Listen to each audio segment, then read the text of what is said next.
Tita Daisy, hindi ko makakalimutan ang tribute dinner na inorganisa Hindi mo lang yung last year. tribute. Mayroon akong sasabihin sa inyo. Go ahead, Tita. Wala lahat yan sila. Ako ang pinaka-close kay Gloria Romero.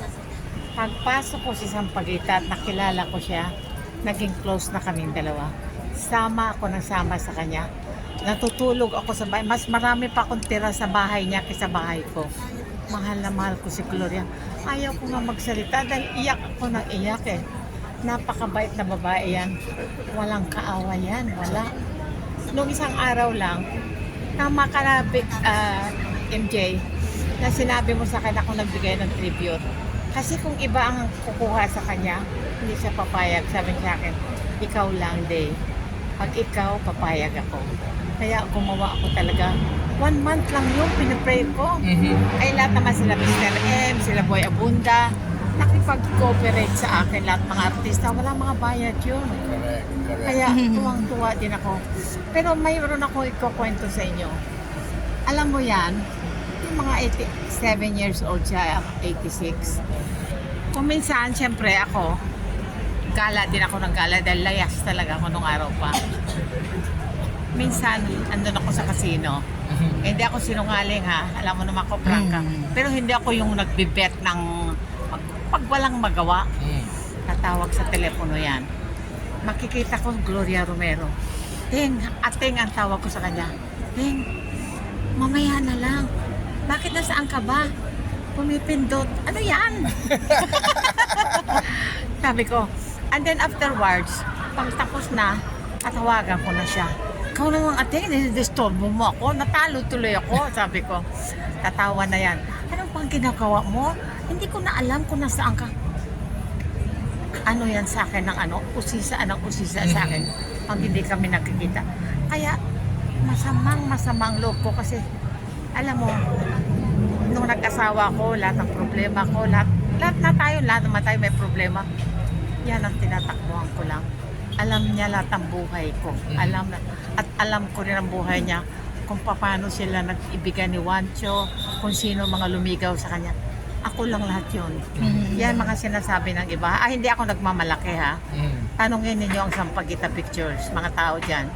Kami talagang close. Ako talaga ang nakadikit sa kanya. Kaya nung ako nga isa sa maid of honor doon sa Kwan, di ba? Sa wedding niya. Nung kinasal siya. Kaya talaga, Glo, I will really miss you. Kaya ayaw ko magsalita. Hagulgul lang ako ng iyak dyan. Paano bukas, Tita? Magbibigay ka ng eulogy bukas. Hindi ako magsasalita. Ayaw ko. Kasi alam mo, tama na ito, interview. Nung December 16 birthday niya, nagpunta ako. Sabi, pumasok ako, sabi niya, sino ka? Sabi niya, Ateng, hindi mo ko kilala? Ay, si Daisy. Sabi niya, andun yung mga nurse niya. Alam mo, si Daisy malandi yan. Sabi ko, bakit? Kasi laging may mga burlo-burlulo yan eh. Hindi kagaya ko, wala. Sabi ko, alam mo naman magkaiba tayo. Ako ang kontrabida, ikaw ang bida. Sabi ko sa kanya, tawa ng tawa sa akin. That was the last time I saw her.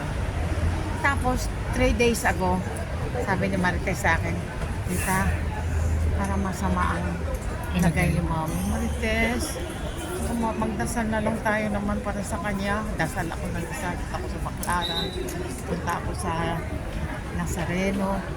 Dasal ako ng dasal hanggat isang araw. Nung Sabado, magpunol talaga ako na yan sa Manila Hotel ako dahil may show ako sa Valentine dyan eh. Biglang tumawag sa akin na Mom is gone. Ha?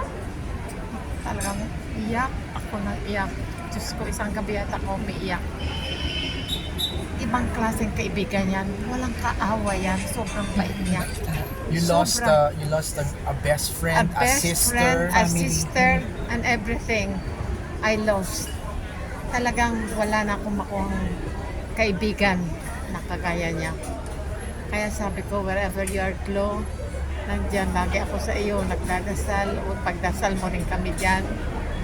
Siguro nandun na sa itaas, kaya baka kinuha na siya ni Mama Mary. Hindi naman laging role niya ganun. Yung Mama diba? Mary ko Mama lagi. Mary siya. Actually. Ganun siya kabait. Alright. Walang masamang tinapay sa babaeng yan. Kaya talaga, ay, mahirap na. I love you so much, Chloe, and I will miss you. Ang anak ko. Alright. Maraming Thank you, salamat po, Tita. Daisy, salamat.